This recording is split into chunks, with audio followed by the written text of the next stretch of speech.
Land வாங்குறதுக்கு முன்னாடி check பண்ண வேண்டிய இம்பார்ட்டன்ட் 5 டிப்ஸை நான் உங்களுக்கு சொல்றேன். இந்த வீடியோ மிஸ் ஆகாம இருக்க சேவ் பண்ணி வச்சுக்கோங்க. ஸ்டெப் நம்பர் 1, நம்ம எல்லாருக்கும் எப்படி ஒரு நேம் இருக்கோ அதே மாதிரி லேண்டுக்கும் survey number and subdivision number இருக்கும். ஸோ நீங்க வாங்க போற லேண்டோட சர்வே நம்பர் அண்ட் சப்டிவிஷன் நம்பரை தெரிஞ்சு வச்சுக்கோங்க. ஸ்டெப் நம்பர் 2, லேண்டோட 4 சைட் சர்வே நம்பர் என்ன, அந்த சர்வே நம்பர்ல உள்ள லேண்ட் யாரோட நேம்ல இருக்குன்னு செக் பண்ணிக்கோங்க. ஸ்டெப் நம்பர் 3, நீங்க வாங்க போற லேண்டோட 30 இயர்ஸ் ஈஸியா செக் பண்ணிக்கோங்க.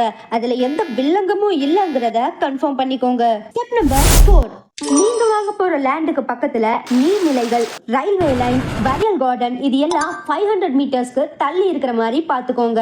அண்ட் அரசோட புறம்போக்கு நிலமா இல்லங்கிறதையும் செக் பண்ணிக்கோங்க. ஸ்டெப் நம்பர் 5, நீங்க வாங்க போற லேண்டுக்கு பக்கத்துல கவர்மெண்ட் ஃபீச்சர்ஸ் இருக்கா, ஒருவேளை ஃபியூச்சர்ல ரோட் டெவலப்மெண்ட் மாதிரி அலகேட் பண்ணிருக்காங்களான்னு பக்கத்துல இருக்க தாலுகா ஆபீஸ்ல கேட்டு வெரிஃபை பண்ணிக்கோங்க. அண்ட் இந்த மாதிரி யூஸ்ஃபுல்லான வீடியோஸ்க்கு நம்ம சேனலை ஃபாலோ பண்ணிக்கோங்க.